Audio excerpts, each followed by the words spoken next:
Hello guys! Once again mga ka-Bloom and welcome back pong muli sa ating YouTube channel. So for today's video guys, mag-unbox po tayo ng Simplus Electric Oven na 12 liters ang capacity.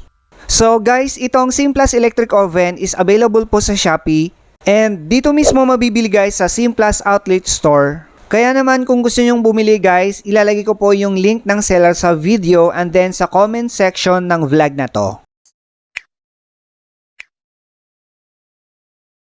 So yun guys, ituloy na natin yung ating unboxing. Sa mga mamis po na mahilig mag-bake sa electric oven, itong Simplus Electric Oven mga mamis, perfect sa inyo guys dahil sobrang napakamura nito and then napakatibay pa po.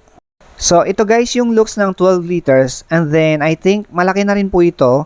And ito yung looks niya pagka nakalagay po yung tray pan. Yan, maluwag po siya. And then ganito naman yung looks pagka nakalagay yung grill tray. So, maluwag pa rin kahit nakalagay sa gitna guys. And then, may kasama na rin tong tray holder guys. Yung glass door niya guys is may support na rubber para smooth po pagka sinara po natin.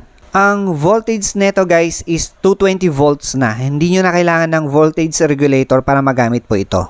So, ito guys, tinesting muna natin. Dalawa pala yung knob control neto. Yung baba, timer, and then sa taas, yun po yung temperature. And then guys, nakikita nyo po, yung init niya is sa baba at saka sa taas. Yung naririnig po nating tick sounds is yun po yung timer niya.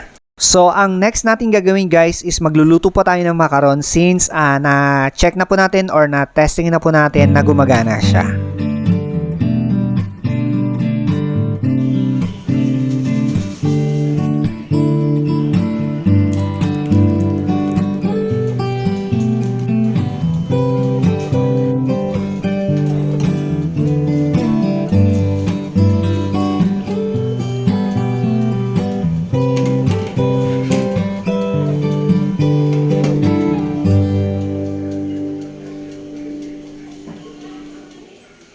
So ito guys, balikan po natin yung ating macarons na niluluto after 15 minutes.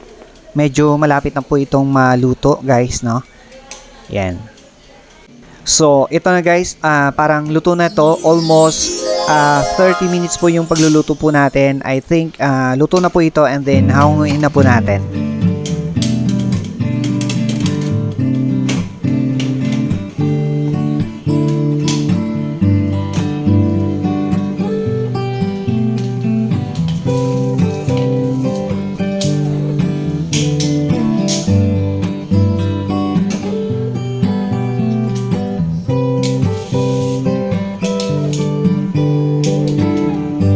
So yun guys, hanggang dito lang yung ating vlog about Simplus Electric Oven.